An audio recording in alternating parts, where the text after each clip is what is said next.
Hello friends. IDFC first bank और IDFC limited के merger से संबंधित ये दूसरी वीडियो मैं आपके साथ शेयर कर रहा हूँ। अब देखिएगा इस दूसरी वीडियो के अंदर मैं आपको बता रहा हूँ कि इनका स्टेटस क्या है। तो देखिएगा अभी रिवर्स मर्जर से पहले आपको एक हिस्ट्री में जानना पड़ेगा कि किस तरीके से ये रिवर्स मर्जर होगा। देखिएगा जो सबसे पहली बात करते हैं, जो आईडीएफसी लिमिटेड जो कंपनी है ये काफ़ी पुरानी कंपनी है और ये जो कंपनी है ये इंफ्रास्ट्रक्चर फाइनेंस के बिजनेस के अंदर थी। तो generally power project, road projects और इंफ्रास्ट्रक्चर से संबंधित जो बाकी प्रोजेक्ट्स हैं उनको ये फाइनेंस करा करती थी। तो देखिएगा जो है 2014 के अंदर जो है इन्होंने अप्लाई किया आरबीआई के पास कि देखिएगा जी हमारे को एक यूनिवर्सल लाइसेंस दे दीजिए। यूनिवर्सल बैंकिंग लाइसेंस एक ऐसा लाइसेंस है जहां पर कि आप फुल फ्लैश जो है बैंक चला सकते हो, लेकिन उसकी कुछ टर्म्स एंड कंडीशंस होती है। तो वहां पर देखिएगा दो कंपनियों को लाइसेंस मिला, एक मिला बंधन को, और बंधन एक माइक्रो फाइनेंस कंपनी थी और उसको लाइसेंस मिला बंधन बैंक जो है आज की डेट में है, और दूसरा आईडीएफसी को। तो आईडीएफसी को जो लाइसेंस मिला तो वहां पर एक आईडीएफसी फर्स्ट बैंक अलग से बनाया गया। तो उस समय आईडीएफसी फर्स्ट नहीं था, आईडीएफसी लिमिटेड था। तो उसने एक बैंक बनाया आईडीएफसी लिमिटेड। तो आईडीएफसी लिमिटेड ने एक बैंक बनाया आईडीएफसी बैंक। तो पहले आईडीएफसी फर्स्ट बैंक नहीं था, आईडीएफसी बैंक था। तो आईडीएफसी बैंक जो है वो इस तरीके से बनाया गया कि आईडीएफसी लिमिटेड ने अपने सभी शेयर होल्डर्स को एक एक शेयर आईडीएफसी फर्स्ट बैंक का भी दे दिया। तो जिन लोगों के पास आईडीएफसी लिमिटेड का शेयर था उनको एक शेयर आईडीएफसी बैंक का मिल गया, और एक जो है उनके पास आईडीएफसी का रहा था। तो क्योंकि नाम इतना आईडीएफसी फर्स्ट इतना कॉमनली बोलते हैं हम बहुत सारा, तो आईडीएफसी फर्स्ट जो नाम है वो ही निकल रहा है, आईडीएफसी नहीं निकल रहा है, इसलिए ध्यान रखिएगा। उस समय पे जो आईडीएफसी बैंक था तो वहां पर एक सीधी सी बात है, एक कंपनी के टुकड़े कर दिए गए और वहां पर एक शर्त थी कि आईडीएफसी लिमिटेड जो है एक होल्डिंग कंपनी बनाएगा जो कि कोई बिजनेस नहीं करेगी, केवल और केवल आईडीएफसी बैंक के शेयर अपने पास रखेगी। उसकी बैलेंस शीट में असेट्स होंगी और बाकी जो है उसके पास शेयर्स होंगे। तो अल्टीमेटली जो भी उसके शेयर्स होंगी और उसकी जो ओनरशिप होगी वो केवल और केवल आईडीएफसी बैंक के शेयर होल्डर्स के पास होगी, बैंक के अंदर होगी। तो अल्टीमेटली आईडीएफसी ने एक जो सब्सिडरी कंपनी बनाई अपनी, और जो वास्तव में आईडीएफसी बैंक की होल्डिंग कंपनी थी। तो आईडीएफसी फर्स्ट बैंक जो आज की डेट में उसकी होल्डिंग कंपनी का नाम है, जो कि आईडीएफसी जो है non operating finance holding company के नाम से जानी जाती है। तो ये कोई और बिजनेस नहीं करती, इसने खाली बेस्ट बैंक के शेयर लिए हुए, तो वहां पे 40% ओनरशिप इसके पास है। आप ये मान सकते हैं कि आईडीएफसी लिमिटेड के पास ये 40% शेयर है। अब ये जो 40% शेयर इसके पास है, तो इस 40% शेयर्स में अब ये क्या बात होगी रिवर्स मर्जर की, वो तो मैं अभी आपको बताने जा रहा हूं, लेकिन मैं सबसे पहले मीडिया में क्या चल रहा है पहले उस न्यूज़ को पढ़ लीजिएगा।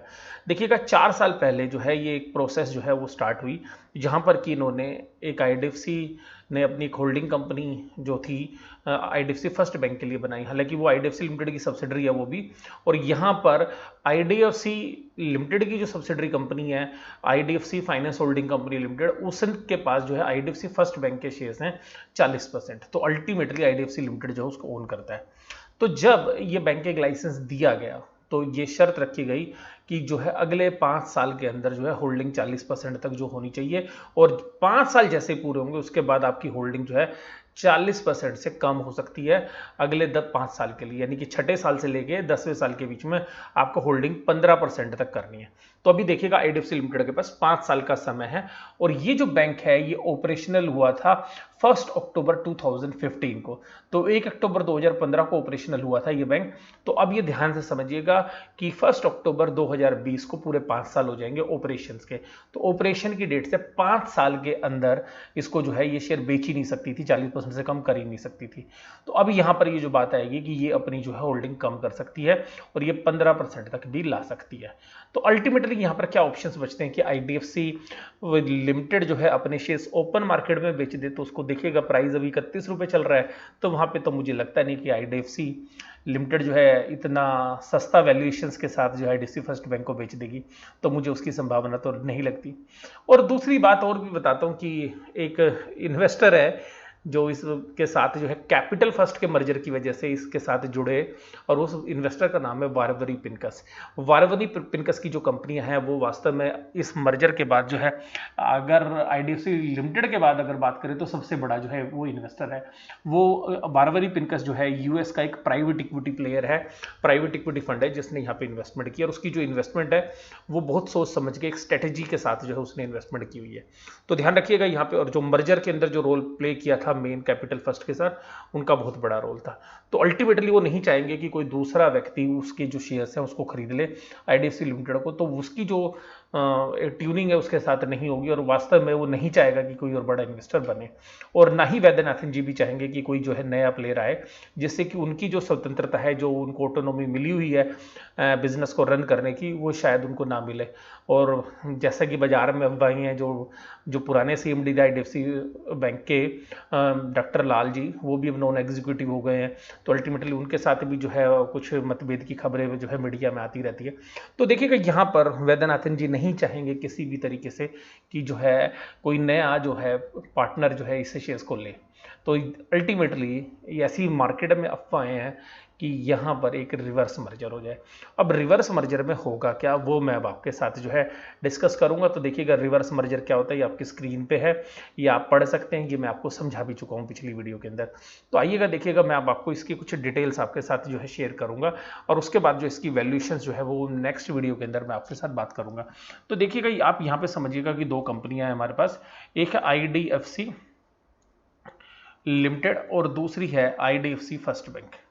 आईडीएफसी फर्स्ट बैंक, देखिएगा आईडीएफसी फर्स्ट बैंक के 40% जो शेयर कैपिटल है, देखिएगा इसके पास जो शेयर कैपिटल है, जो इक्विटी शेयर कैपिटल है, मान लीजिएगा अगर 100 रुपए की इक्विटी शेयर कैपिटल है तो 40% जो है आईडीएफसी लिमिटेड के पास है, जो 40% जो शेयर्स है वो इसके पास है, राइट। तो जब ये 40% शेयर इसके पास है, मान लीजिएगा 40 शेयर इसके पास है, तो अब यहां पे रिवर्स मर्जर में क्या होगा, रिवर्स मर्जर में क्या होगा, आईडीएफसी फर्स्ट बैंक इसको खरीदेगा, किसको, आईडीएफसी लिमिटेड को, यानी कि अपनी होल्डिंग कंपनी को, यानी कि जो उसका पिता है 40% का उसको खरीदेगा। हालांकि देखिएगा होल्डिंग सब्सिडरी रिलेशनशिप नहीं है, क्योंकि 50% पे होल्डिंग सब्सिडरी होती है, लेकिन ध्यान रखिएगा ये 40% होल्डिंग है, इस 40% होल्डिंग वाली कंपनी को खरीद रहा है, जो उसके 40% रखती है उसको खरीद रहे हैं। तो आप समझ सकते हैं कि 40% ओनरशिप किसी एक आदमी के पास हो और आप उसी को कहो चलो जी मैं आपका बिजनेस खरीदूंगा, तो ये रिवर्स मर्जर कहलाता है, और मैंने आपको लॉजिक भी बताया। तो अल्टीमेटली यहां पर क्या होगा, ये जो 40% होल्डिंग है इसकी जो मार्केट में वैल्यू है वो क्या है, तो ये देखने वाली बात है। तो देखिएगा इस पूरे आईडीएफसी फर्स्ट बैंक की टोटल वैल्यू आज की डेट में मार्केट के अंदर है 17,160 करोड़ रुपए, ये आज का भाव बता रहा हूं मैं आपको। और इस 40% की वैल्यू क्या बनेगी, इस 40% की वैल्यू बनेगी 6864, राइट। तो अल्टीमेटली ये आईडीएफसी फर्स्ट बैंक जब इसको खरीदेगा, आईडीएफसी फर्स्ट बैंक किसको खरीदेगा, आईडीएफसी लिमिटेड की जो कंपनी है जो इसके शेयर्स को ओन करती है, मैं इसको होल्डिंग कंपनी बोल देता हूं एच। तो जब इसको खरीदेगा तो ये सारे शेयर्स इसकी बैलेंस शीट में एसेट्स बन जाएंगे, राइट, क्योंकि ये इन शेयर्स को खरीदेगा, अपने ही शेयर्स, अल्टीमेटली उस कंपनी में कुछ है ही नहीं, होल्डिंग कंपनी में इसी के खुद के शेयर्स हैं। तो जब अपने ही शेयर खरीदेगा तो 40% शेयर्स यहां खरीदना वो चाह रहा है कि 40% शेयर मैं खरीद लूं। लेकिन देखिएगा जैसे ही आप अपने शेयर्स को खरीदने की बात करोगे, यहां पर गवर्नमेंट के रेगुलेशन आ जाएंगे। इंडिया के अंदर जो कंपनीज एक्ट है उसकी जो सेक्शंस हैं 68, 69 और 70, 3 सेक्शन ये कहती हैं एक कंपनी जो है वो बायबैक तो कर सकती है, और उससे पहले एक सेक्शन है 67, वो कहती है public limited company can't purchase its own shares, वो अपने शेयर खरीद ही नहीं सकती। तो वो मना है बिल्कुल पब्लिक लिमिटेड कंपनी के लिए, तो आईडीएफसी फर्स्ट बैंक नहीं खरीद सकता अपने शेयर, तो ये एक तरीके से परमिशन नहीं है। दूसरी बायबैक कर सकता है, तो बायबैक के लिए पूरी प्रोसेस होगी, तो वो भी नहीं है।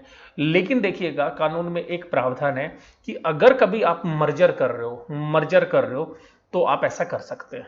तो मर्जर के अंदर आपको पहले कंपनी लॉ में जो है परमिशन लेनी पड़ेगी, एनसीएलटी से आपको परमिशन लेनी पड़ेगी, आपको रिजर्व बैंक ऑफ इंडिया से परमिशन लेनी पड़ेगी, आपको सेबी से परमिशन लेनी पड़ेगी, आपको कंपटीशन कमीशन ऑफ इंडिया से परमिशन लेनी पड़ेगी, और अदर रेगुलेटरी परमिशन है, नेशनल हाउसिंग बोर्ड की जो परमिशन है वो भी आएगी, और इसके अलावा जो गवर्नमेंट की बाकी परमिशन है वो जो परमिशन होगी तभी आप ऐसा कर सकते हो। अगर ऐसा हो गया तो ये मर्जर रिवर्स मर्जर कहलाएगा। तो परमिशन वाले पार्ट में मैं आपको जो है नहीं बताऊंगा कि वो अब क्या लंबी प्रोसेस है, तो वो एक प्रोसीजरल वर्क है, तो वो आप जो है किसी एडवोकेट से सलाह ले लीजिएगा, वो आपको बता देंगे कि किस तरीके से पूरी प्रोसेस होती है। तो अब देखिएगा यहाँ पर ये जो 40 की इन्वेस्टमेंट है जब इसकी बुक में आएगी तो ये क्या करेगा, ये इन शेयर को अपनी बैलेंस शीट में लेगा, लेकिन बदले में क्या अपने शेयर इसको इशू करेगा? नहीं, वो तो उसके पास है, उसको खरीदने ही वो शेयर है। तो अल्टीमेटली अपनी जो 40 रुपए की शेयर कैपिटल है उसको कैंसिल कर देगा। तो ये जो 40 के शेयर्स हैं ये कैंसिल हो जाएंगे और इन 40 की एडजस्टमेंट जो है इक्विटी शेयर कैपिटल से एडजस्ट हो जाएगी। तो ये जो 40% इक्विटी है वो वास्तव में आईडीएफसी फर्स्ट बैंक के शेयर खत्म हो जाएंगे। तो आईडीएफसी फर्स्ट बैंक की जो आप बोलते हो कि बहुत बड़ी कैपिटल है, वो कैपिटल जो है 40% से कम हो जाएगी। लेकिन अब आईडीएफसी फर्स्ट बैंक को मिलेगा क्या? अब देखिएगा, आईडीएफसी फर्स्ट बैंक को क्या देना पड़ेगा? आईडीएफसी फर्स्ट बैंक शेयर तो ले नहीं रहा। मैंने आपको पिछली वीडियो में बताया कि कैश डील होगी। क्या होगी? कैश डील होगी या शेयर स्वैप होगा। तो शेयर स्वैप तो करेगा ही नहीं, वो उसको शेयर स्वैप थोड़ी ना करना है, शेयर थोड़ी ना लेने, शेयर तो उसके पास खुद ही थे। तो अल्टीमेटली वो क्या करेगा? वो ये करेगा कि वो इस 40% के बदले में पैसे लेगा। तो ये जो पैसे लेगा वो मांगेगा 6864, जो आज की कीमत है। लेकिन कहानी यहां पर खत्म नहीं हो रही है। वो इसको क्यों मांगेगा? 31 रुपए का भाव पे थोड़ी रहो शेयर दे देगा आईडीएफसी। और यही रीजन है कि आईडीएफसी जो लिमिटेड है उसके शेयर प्राइस बढ़ रहे हैं। अगर आईडीएफसी फर्स्ट बैंक का शेयर जितना ज्यादा बढ़ेगा उतना आईडीएफसी फर्स्ट बैंक के शेयर्स के बढ़ने के साथ साथ आईडीएफसी लिमिटेड को फायदा होता रहेगा। तो ध्यान रखिएगा, जितना आईडीएफसी फर्स्ट बैंक का शेयर ऊपर जाएगा आईडीएफसी लिमिटेड को उतना फायदा होगा। तो कौन सा शेयर खरीदना है वो भी मैं भी आपको डिटेल में बताऊंगा। लेकिन ध्यान रखिएगा, इट इज प्योरली स्पेकुलेशन, एक न्यूज आइटम है, मैं उसके ऊपर आपके साथ बात कर रहा हूं।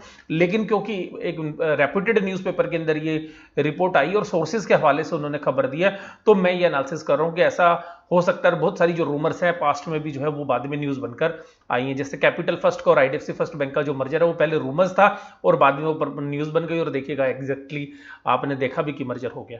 आपको ये वीडियो कैसी लगी जरूर बताइए। अगले पार्ट में मैं आपको वैल्यूएशंस बता रहा हूँ सारी की सारी इन कैलकुलेशन के साथ, और शेयर में किसको फायदा किसको नुकसान ये सब बताएंगे।